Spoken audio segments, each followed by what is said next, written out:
If cryonics is real and control is rising, then Cryonic Dreams isn't just fiction. It's a warning encoded in narrative. And the framework I built wasn't just for storytelling, it was a test of what happens when no one stops the system. Whispers in the static, secrets leave a mark. Truth ain't in the daylight, it lives after dark. Ryan's on the trail, pulling threads apart. The Ryan files after dark, this is where it starts. Angels on the skyline, demons in the mist. Giants in the earth, fists the size of cliffs. Nephilim footprints, history's abyss. Pyramids aligned, but who's making the list? Oh God, sleeping, Yahweh's thunder roars.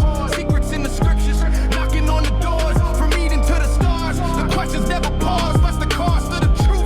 It's written in scars. Pages burning, lies unravel.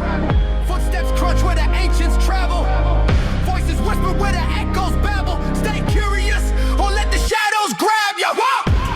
The Ryan files after dark, peeling back the veil, igniting the spark, searching through the cosmos. Truth leaves its mark. Stay curious, stay curious. This is just a start. Hello, amazing people. Thanks for joining me this week on the Ryan Files After Dark. Tonight, we're freezing the line between science fiction and what might already be happening behind closed doors. Author John R. Carlos joins me to talk about Cryonic Dreams, Awakening, a future where AI, nanotech, and cryonics merge to challenge what it really means to be human. Can the dead truly return? And what happens when technology decides who deserves a second chance? This is the Ryan Files After Dark. Let's dive in.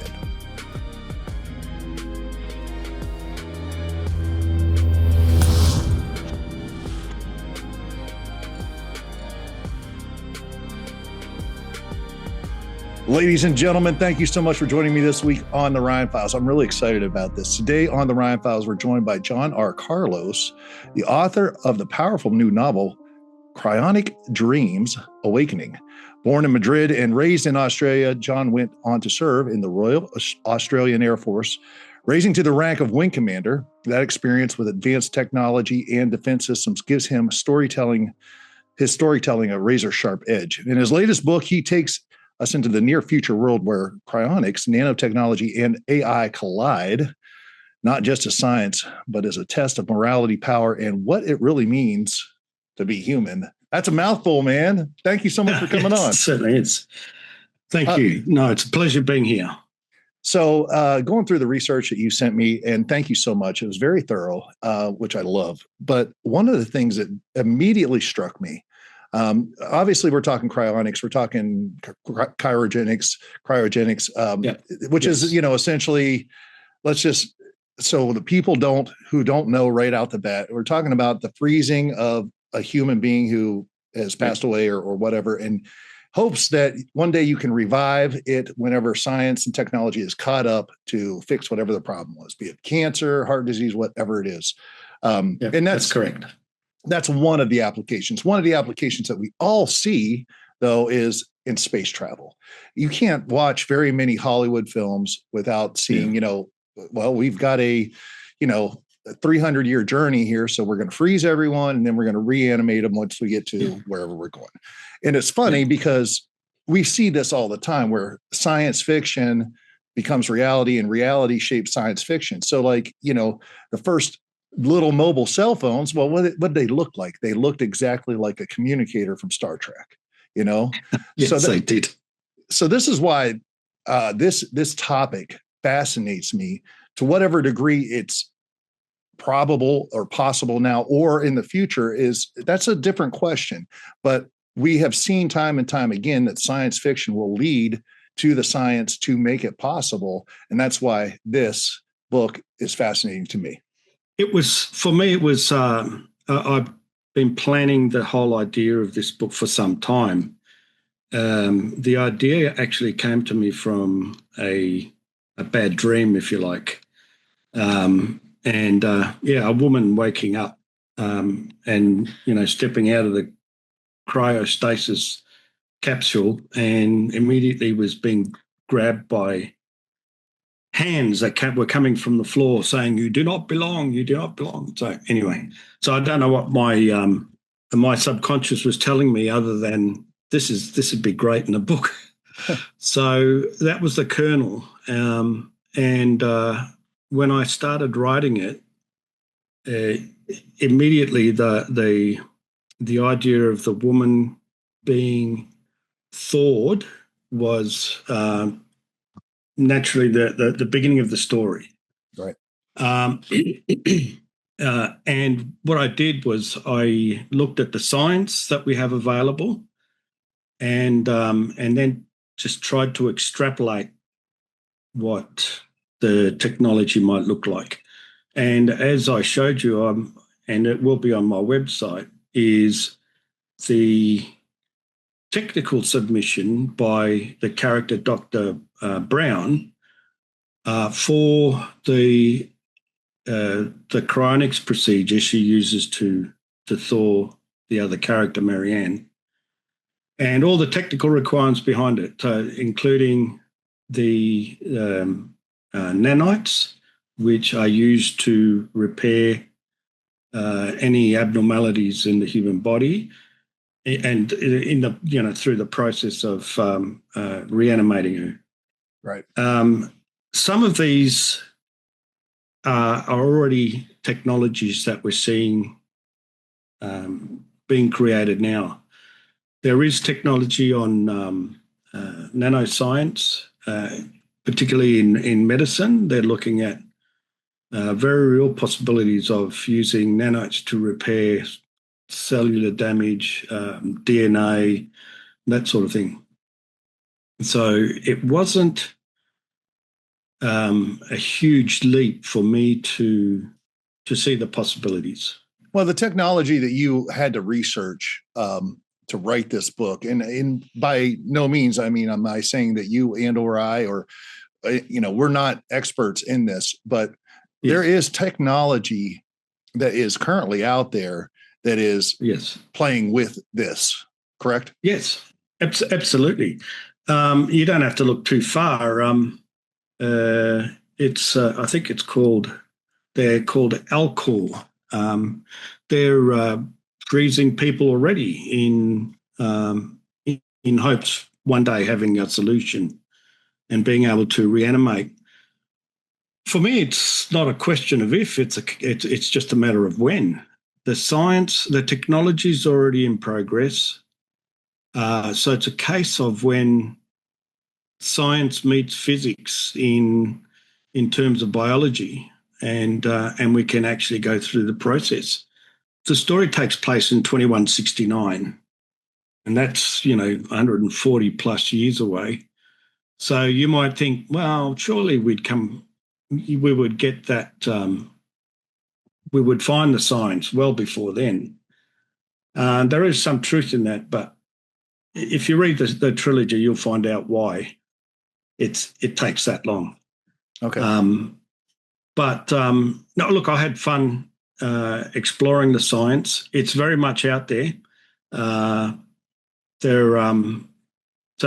like I was saying, Alcor, it's actually called Alcor Life Extension Foundation, and you're already seeing the cryonics with more simple tissue preservation. So it's like IVF. It's used, cryogenics is used in IVF.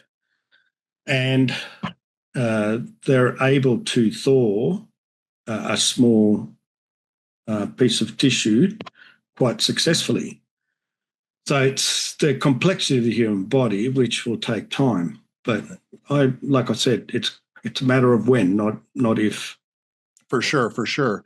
And one of the things that I thought was fascinating in your research seems to be the issue of ice crystals forming whenever you freeze an entire body. And you're right. Sperm and eggs are frozen for reproductive purposes. You warm them up and you put them in the oven, and so that is happening, and they're viable. They're viable. But we haven't got to the point where we can, like you said, a human being is far more complex than just a cell, or an egg, or so. What we're really talking about one of the biggest problems in this process, if I'm not mistaken, is ice crystallization. And yes, when you freeze something, it's called vitrification. okay. So what happens during the freezing process is that ice crystals form in and outside the cell, and they basically damage the cell structures because the cell structures are quite delicate. So the idea of stopping those crystals from forming, I mean, they're already trialing with some success the idea of using a gas, noble gases predominantly. In the story, I use xenon gas as they introduce that into the body under pressure. So when the body is stored, it's under, I think, 6 atmospheres total. And so what happens then by introducing this gas is it creates what they call clathrates or a matrix of gas, which stops the crystallization of fluids. So it would stop.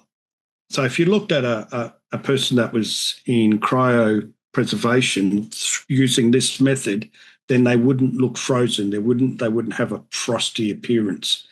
They would just look normal to some degree, except probably less color. Right. But so the tissue remains more pliable looking, if you like.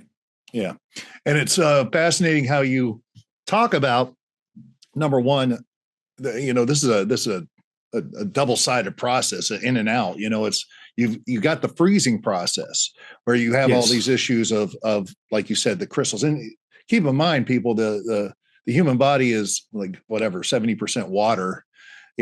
So water freezes at whatever temperature. We're at temperatures far below that. When you were getting frozen in cryonics. So, but that's a big issue. Now, if you were able to overcome that issue and, whatever, you also then have the reanimation process where you're bringing it back to, life or whatever you want to call it. So there's a two-sided process. Both sides are fascinating. And there is real science to back up. Certainly, and it almost seems like they kind of are realizing, oops, everybody that we froze until now probably are not going to be able to reanimate them. But it does feel like there's a real logic behind what they're talking about now. And man, the reanimation process is fascinating because it's using technology that is just, it's coming around the corner because of AI and nanotechnology specifically. Yeah. And that's exactly right. In the story, the process would not work without the AI controlling some of the subcellular measuring and interactions that need to take place.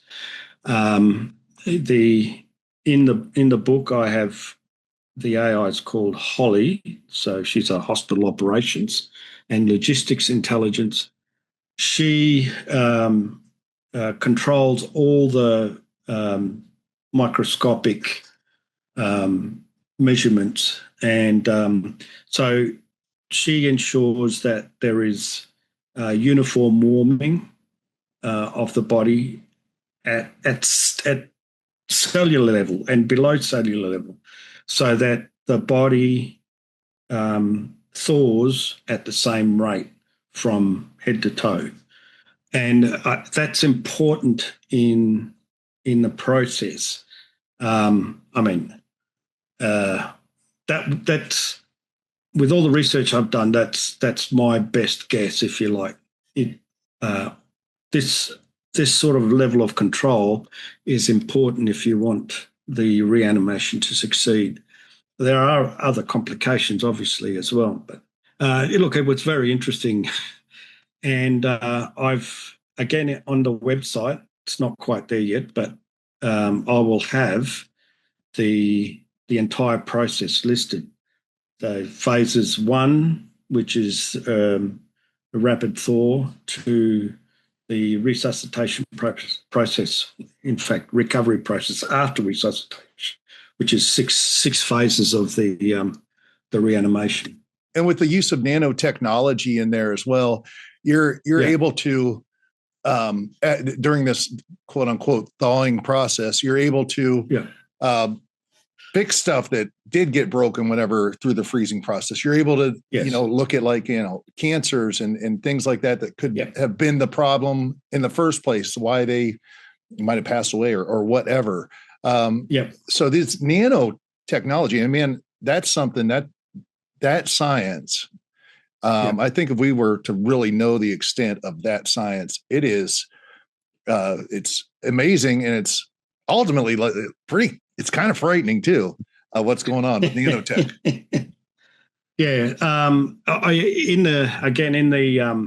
In the story, in the process, there are 3 types of nanites I use, stage 1, 2, and 3.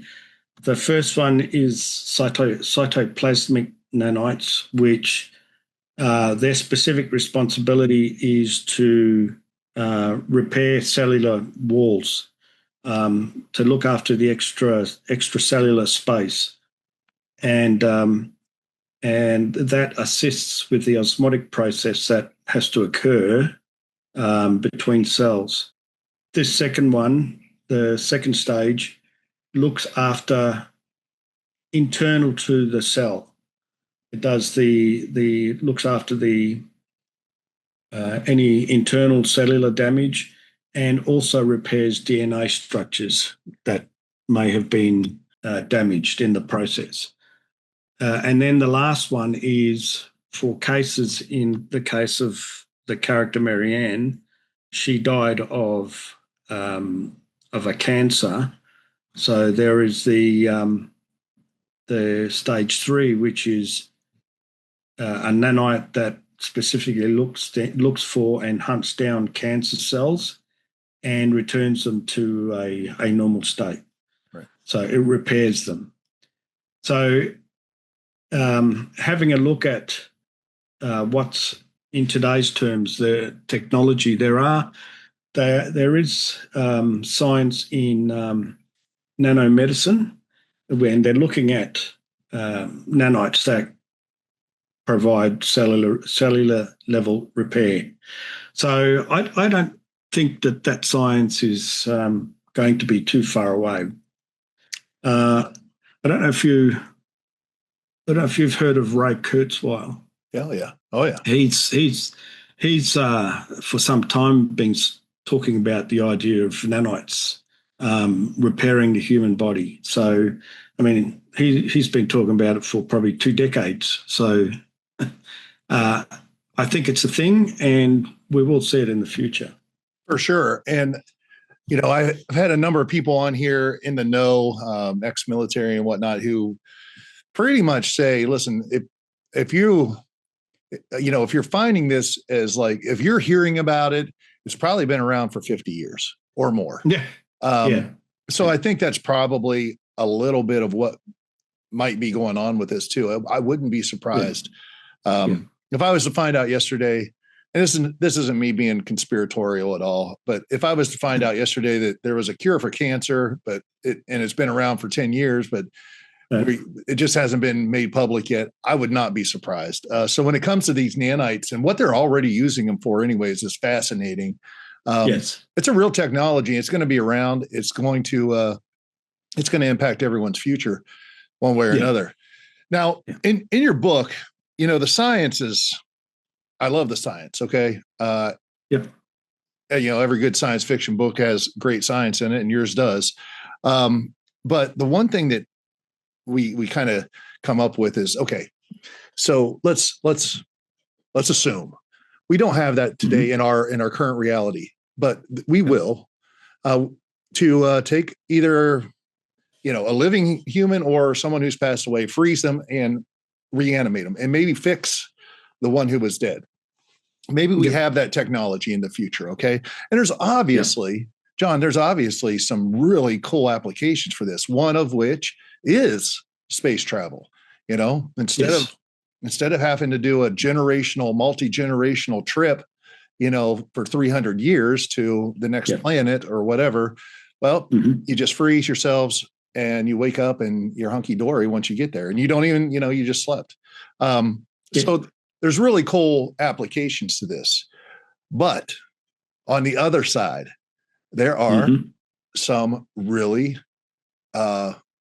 ethical questions that come up when you're talking about someone who has passed away, frozen, and basically bringing them back to life. Yes, there are. Some ethical questions. I do touch on it in the book, and I don't think at the moment there are any real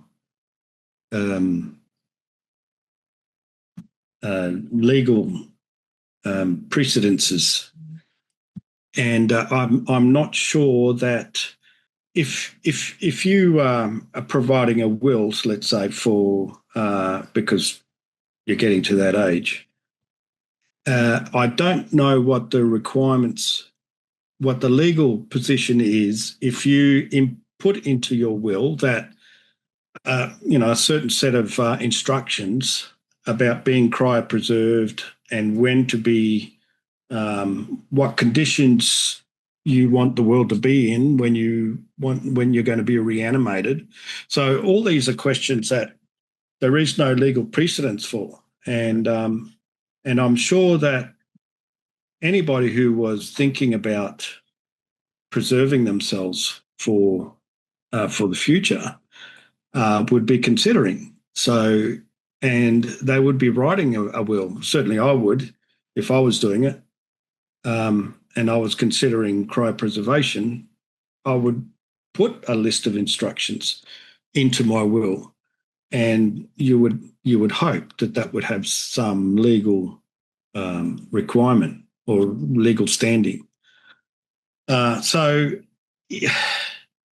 there is a lot of work yet to be done in this space, and in the story, I basically acknowledge the fact that this person's will had a set of instructions included, but there was also the safety of, from a legal perspective, that the person this character that they were reanimating had no living relatives, absolutely no living relatives.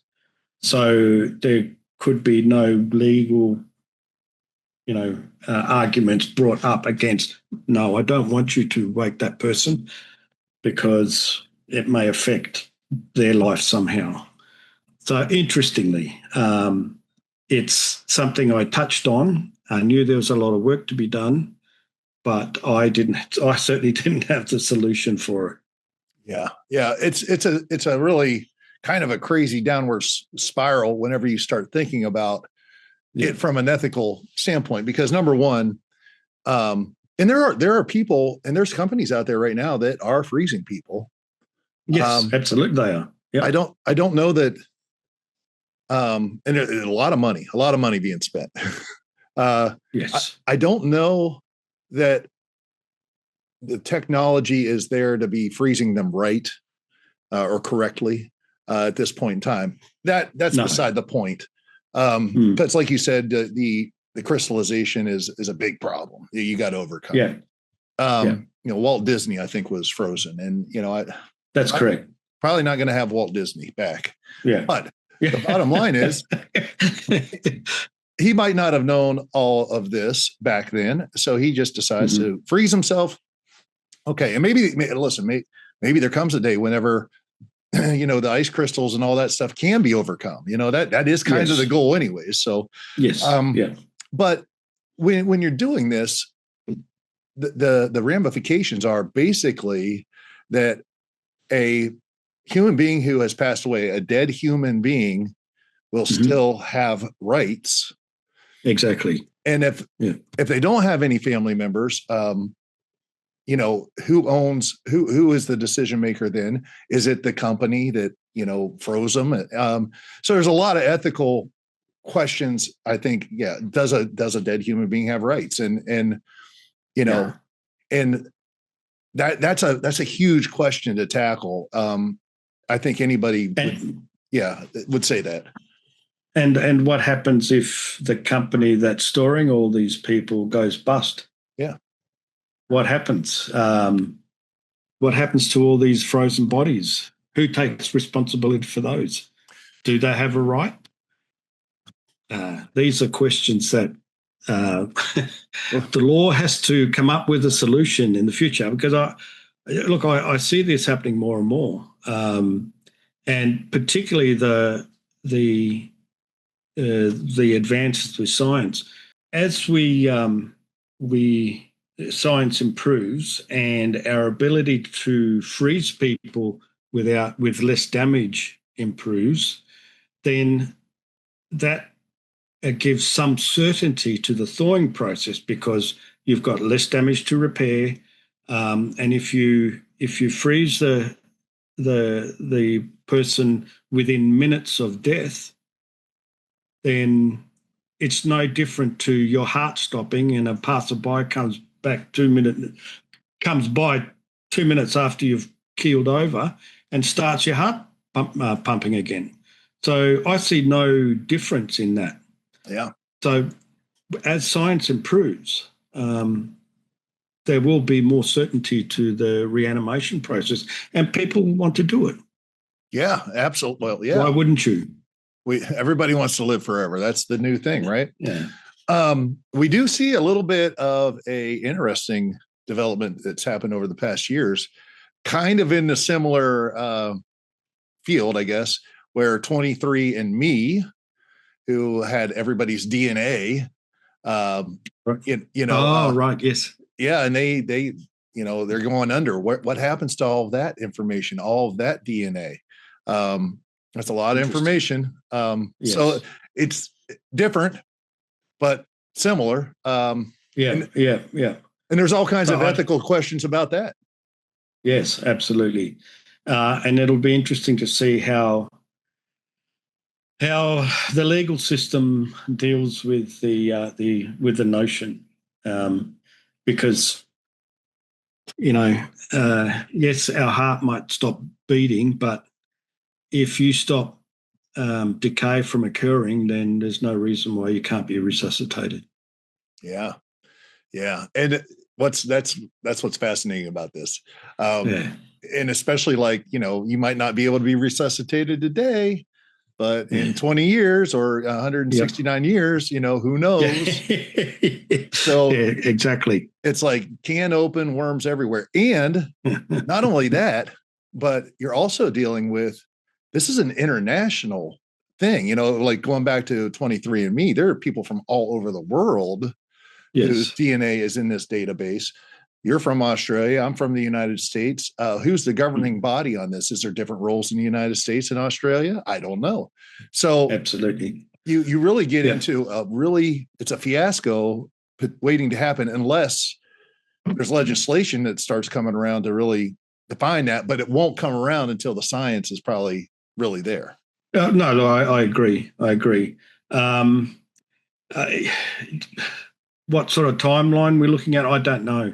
But I think again, because the science is rapidly improving, the legal system's going to have to, they'll be forced to make some decisions about whether a person has rights or not, if they're cryopreserved. Yeah, absolutely, man. So, talking about the science of this and the ethics when it just comes to the law is, that in and of itself, we could talk about that all day, because it's, it's a morality debate and an ethical debate. But let's keep in mind, the book you wrote is fiction. So there is a fictional side to this, where you as an author have the right to take the liberty and go where you want to go with the story. Some certain things happened upon this reanimation of this lady, Mary Ann, that is an integral part of the story. Yeah. And I mean, that's where it gets fun for me too, because it's like, well, I've spent all this time with the science. Now I can go into this world that I'm creating and Yes. and create the rules basically. So tell us a little bit about that and what happens. Well, obviously right at the beginning, during the process of reanimation, a biohazard alarm sounds, and the main character, Dr. Brown, Michelle, she has a decision to make, and she actually goes against regulation to continue the resuscitation for reasons you have to read the book to understand. Right. But as time progresses after the resuscitation, she starts to believe that somebody's out to sabotage her work. And that quickly then becomes a great deal larger. She realizes it's not about her work, it's not about her, it's actually about Marianne, and stopping Marianne from telling her story. And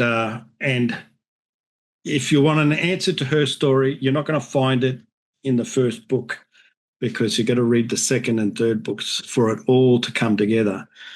But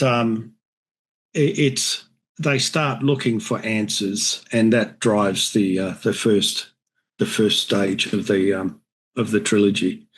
So it is interesting. It starts off with cryonics, but it quickly goes into a mystery, and hopefully you'll find it a bit of a thriller in terms of somebody's out to get them.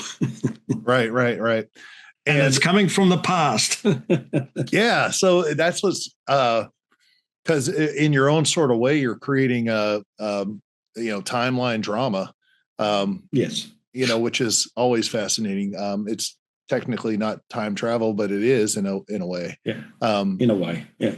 So that's a really now, I mean, you told us about the dream at the beginning that you had. Okay. Yes.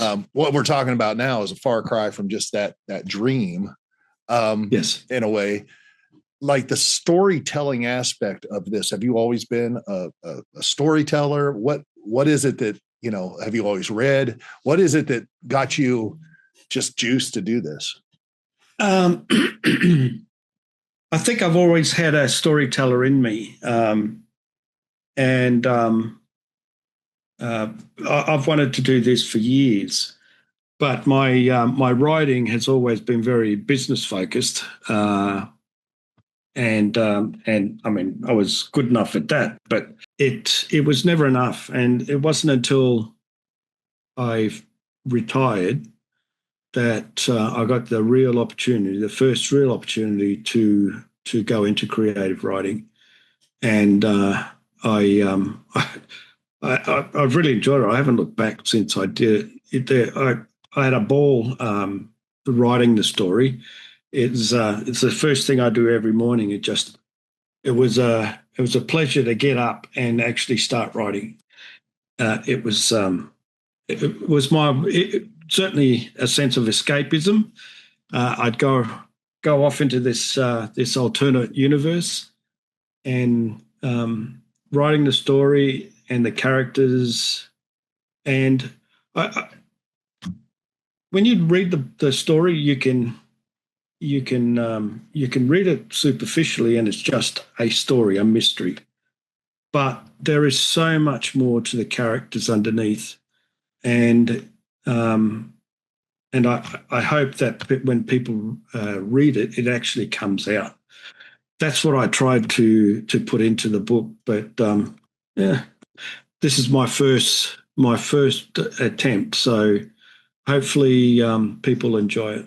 That's awesome. Let me ask you a question. I find this, doing this podcast, I find this kind of happening from time to time. So you were in the business world, you retired. Okay. You obviously have friends and peers from that world that might not necessarily be about creative writing. or creativity or anything. Yeah. So no, you're right. When you drop the bomb on them that, hey, I'm writing a fiction book, and you pass something off for someone to read, or they buy the book and they read it, what's that like? The feedback. Well, it was met with a lot of surprise. Right. So the people were, you're doing what? But it was a nice surprise, because I did, before I went to editing, I actually had a whole bunch of my friends do some beta reading, right? Yeah. So I got them to read the story and the original version, which actually is a combination of the first and second books. And the feedback I got was really positive. And I thought, well, I'm on the right track. So if my less than creative friends all enjoy reading the book, I must be doing something right. That's awesome. Little side note, and it certainly isn't about me, but I share this just kind of almost in an envy of you. When I was a young man, about 21, 22 years old, I wrote a book. All right. And okay. Science fiction, novel. It was called Cain's Face. And it was, it was 300-400 pages long. And I used to just, one of those old word processors. It wasn't a computer, yes. Had a little floppy disk in it and a little screen. But man, I enjoyed the process of writing it so much. Now, I sent manuscripts off. I sent them to friends and family and whatnot. And, they gave me their feedback and whatnot, but sent it away, and it obviously got summarily, no, thank you. You got to really work on this. Broke my heart. I went back and read it like a year or two later. It was horrible. All right. It was horrible. How do you deal with being so close to your work, to the characters, to the story, where you can see it in your mind's eye? You feel it, you believe it, but it's different telling it for people to understand than just the way you see it in your mind. How do you deal with that?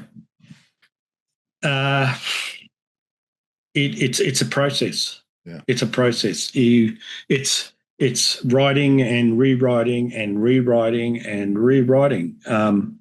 This first book, because I wanted to give it the best shot I could. So the first thing I did after retired was do a whole bunch of creative writing courses to make sure that, because it's a real mindset shift changing from business writing to creative writing, because it's completely different.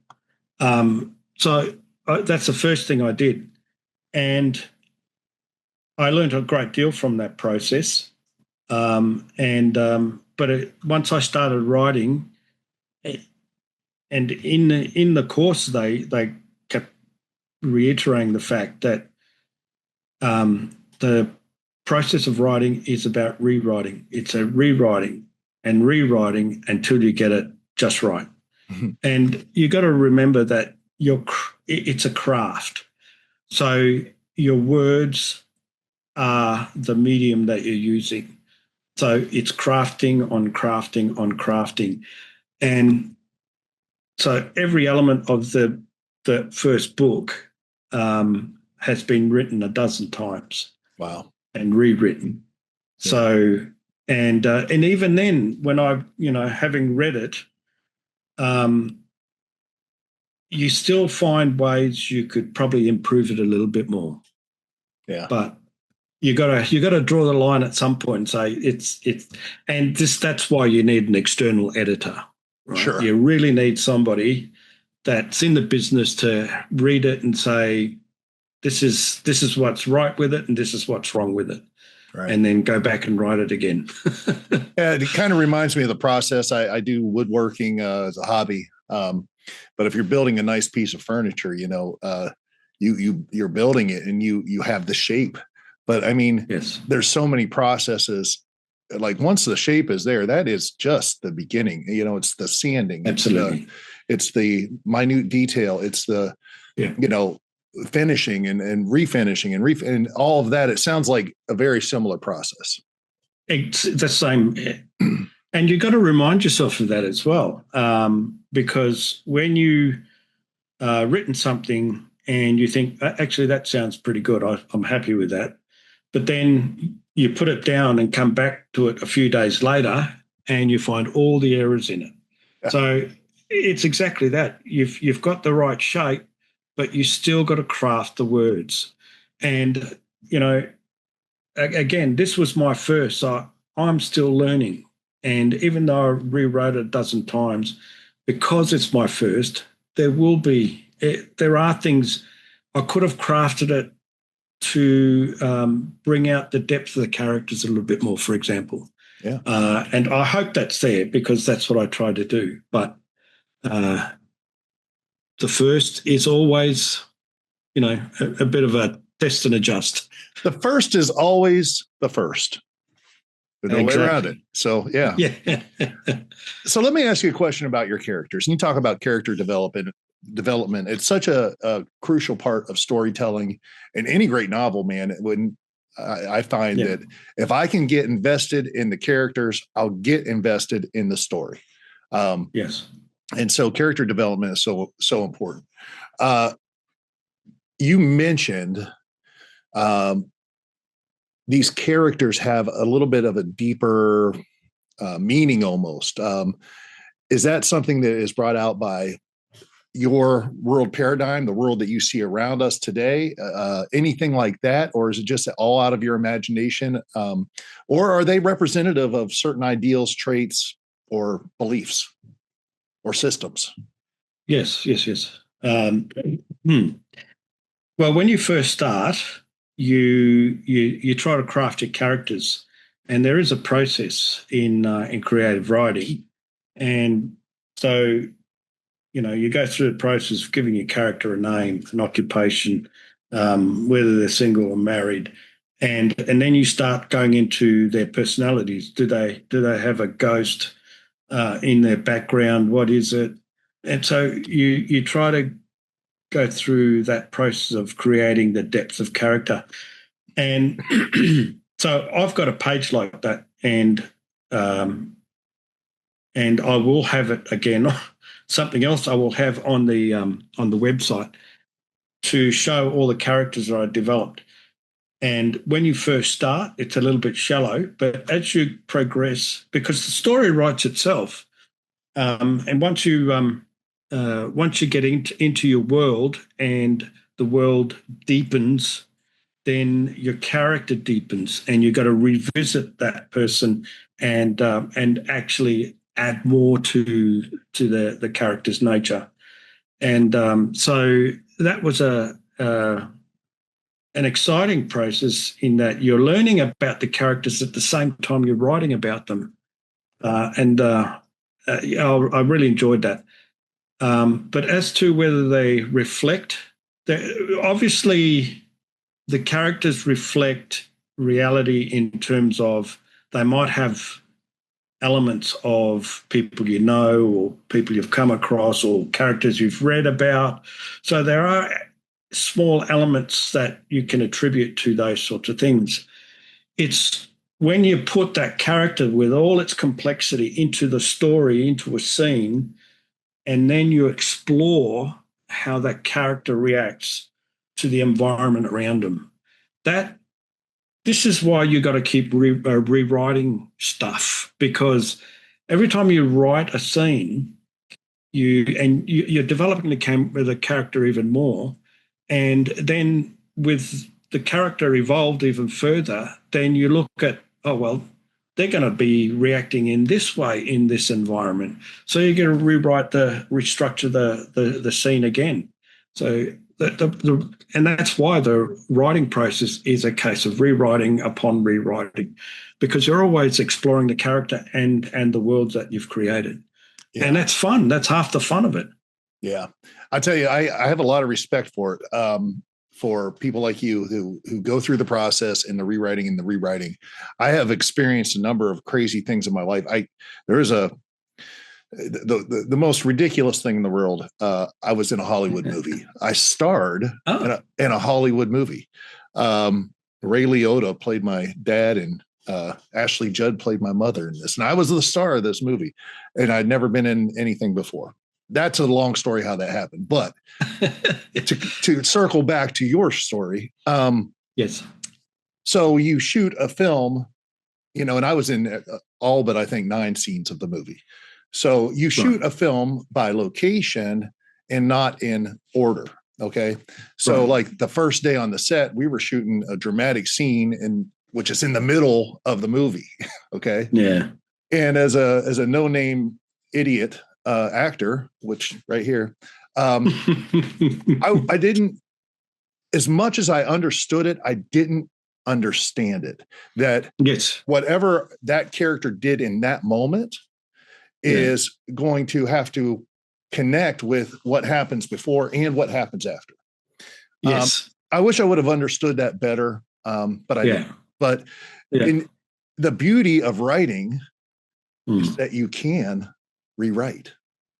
Yes, exactly. And I feel like, just my little bit of writing, like you go through this thing and you're like, I need to have another character in here for this situation, but bringing in that character will impact maybe your main character, which will impact something that happened back here. And absolutely, it's really kind of a jigsaw puzzle that can fit together in different ways. And you just got to figure out which way is the right way.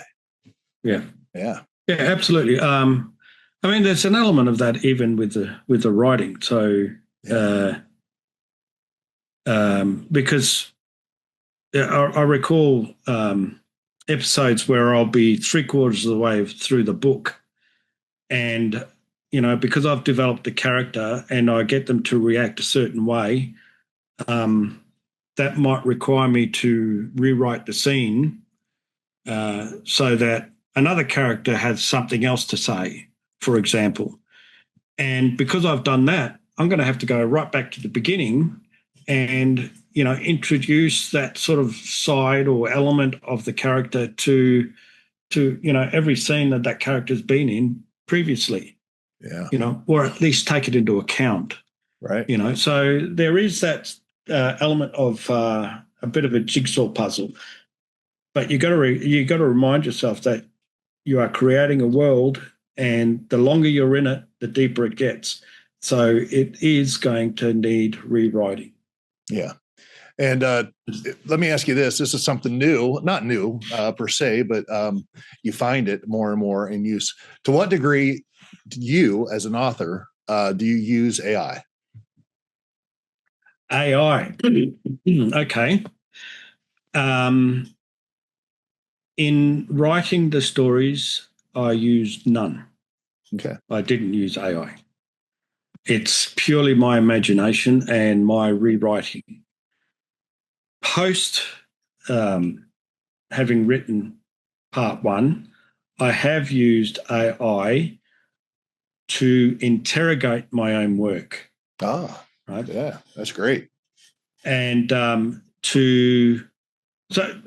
so that I'm learning as well, right? So I learn how I could have done something better, or I could disagree with the AI completely and say, no, I don't believe that. And you've got to be careful of that because AI does make mistakes. Oh yeah. And but I have used it to help me. Some of this extra information that I've got on my website, I have used AI to help me put it together because there's thousands of hours work in this. Producing the canon and lore that supports the universe that I'm creating. Yeah, it's really extensive, and it would be years worth of work, and years. And but through the use of AIs, I can bring that together a lot more quickly. Yeah, your website is fabulous. Yeah, to answer your story, to answer your question, I've not used AI in my story at all. Yeah, that would be cheating. Well, yeah, there's a lot of people out there using AI for a lot of things, but I think it's fun. Probably after the fact, okay, I got the book, it's done, here it is. I think it would probably be, and I think your website is fabulous, by the way. It's beautiful, number one, but there's a ton of information on there. Tell the people real quick what it is, and we'll tell it again. So the johnrcarlos.com.au. Yeah. It's it's the website about Cryonic Dreams. Yeah. And I will improve it over time as the trilogy comes out. Yep. It's a beautiful website. Oh, there are some spoiler warnings on there though, just to let you know. Okay. Particularly in the canon and law, you should read the first book before you delve right into it. Gotcha. But it is kind of fascinating. Like, you could take a story that's done, that you wrote and you're proud of, and you can give it to AI to say, hey, can you visually create, maybe what this character looks like, or what this scene would look like, or whatnot. I think there's some cool things that can happen with that as well. But well, to be perfectly honest, that's exactly what I did do to help me create the website. Like I said, there's years worth of work here. Now, I took the descriptions out of my head, out of my subconscious about what I thought the characters looked like, and I did give it to AI to create an appearance. Yeah. And I really liked what I saw, because it really depicted the characters that I had in my subconscious. Yeah. So I went with it, and now they're on my website. There you go. Any of your friends, colleagues, peers, anybody like that, come up to you after reading your book and say, "Hey, were you thinking about me in this scene, or were you you were talking about Bob, weren't you?" or something like that? Anything like that? No, not yet. Again, sort of being open and honest here. Somebody a long time ago, because we were in conversation, I said, I'm going to write a book when I retire. And she said, pick a character and name her after me. And I said, okay, I'll do that. So I did. There's one of the characters in this book is named after her. That's cool. Do you do any? Have you ever? You said you did business writing. I'm assuming you're talking about just. Are you talking? You're not talking books and like nonfiction. No. You're just talking about business communication and. Yes. Okay. Well, with a lot of military jargon in it. Gotcha. Any thoughts ever of doing anything nonfiction? Thought it crossed my mind, but I don't think it'd be as much fun. And look, I had a ball creating this world, and there's so much more to add to it. And so I'm hoping to give people who start reading the trilogy a hell of a ride by the time they come to the end of it.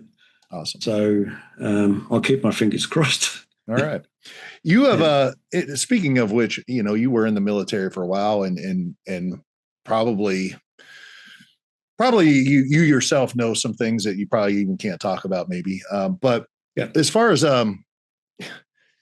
we live in this world, I guess you could say, that has a lot of control systems, a lot of power structures, and then you get into the military and you're dealing with technology and secrets and all kinds of stuff, surveillance,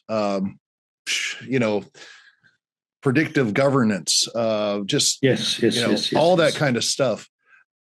Did that have any influence on your writing of the book? No, because I was predominantly in a support role in the military. So, but there is enough, not just in fictional writing, but in everyday writing, that you see the emerging technologies that are coming up, and they are frightening. They are very frightening. to create the world, and you'll see it on my website, is I created a mind map. And it's basically a mind map of all the systems that have affected human progress, right? Wow. And then I used that, looking through a systems lens. I looked at strategic forecasting, emergent tech trends, and to some degree historical cycles. And blending them together, what fell out was actually quite surprising. I created a framework from that, which is also on my website. It's called Key Variables Shaping a Hypothetical New World Order, a framework for causation and impact. Now, when you read that, it really you can see the world around us. Yeah.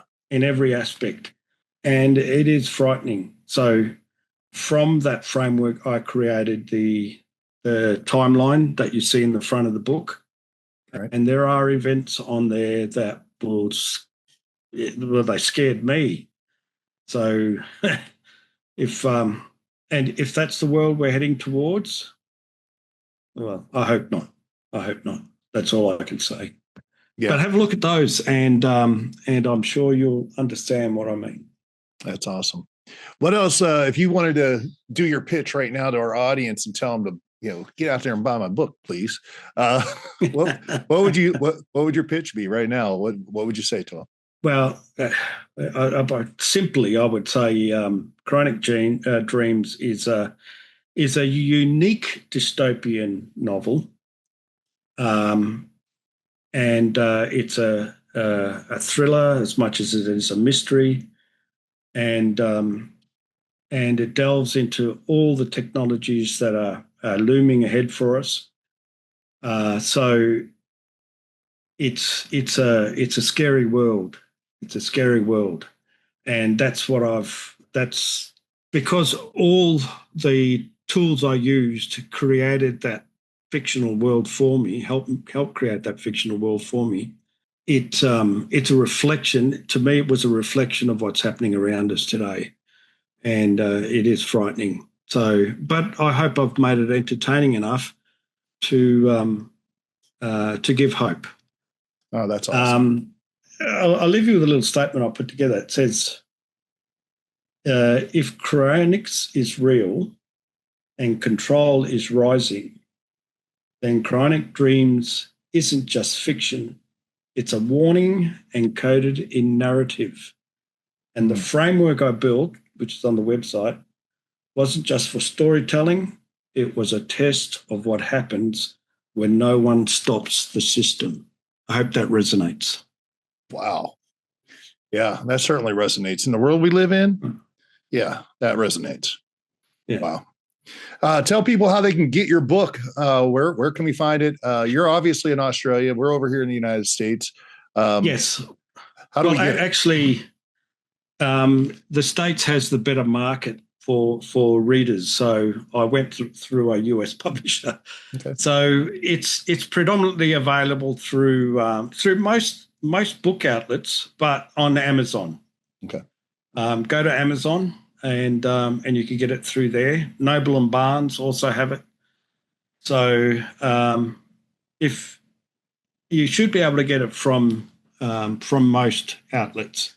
Well, if you're like everybody in America gets 2 or 3 Amazon packages a week, if not a day. So yes, trust me, that's it.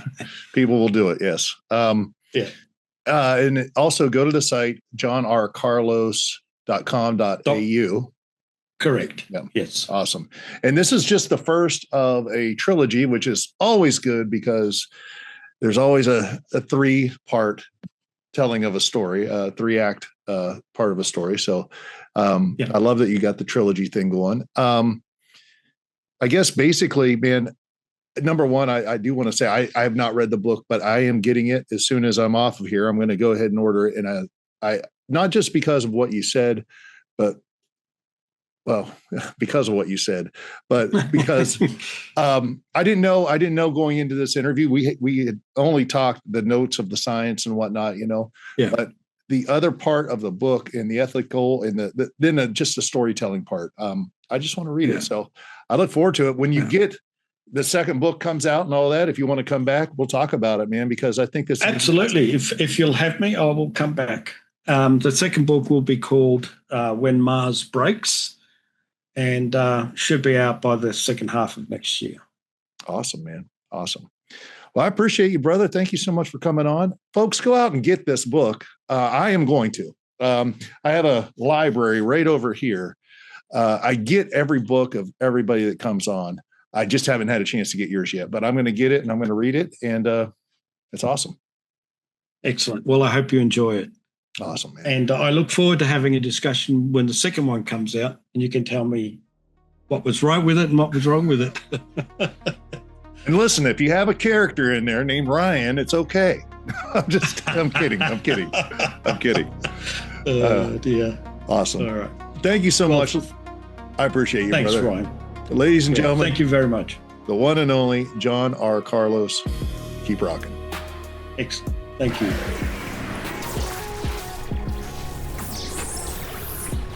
That was John R. Carlos, author of Cryonic Dreams, Awakening. You can pick up the book now on Amazon, Barnes & Noble, and at johnrcarlos.com.au. And hey, if you love these deep late-night dives into the hidden and the extraordinary, make sure to subscribe to this channel, like, and share this episode.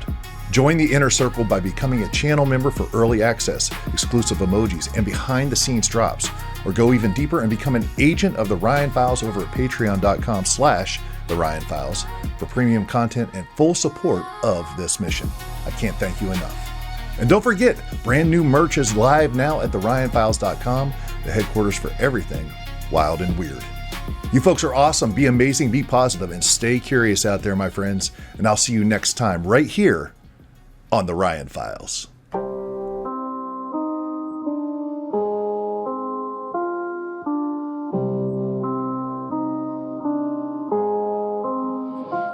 Whispers in the static, secrets leave a mark. Truth ain't in the daylight, it lives after dark.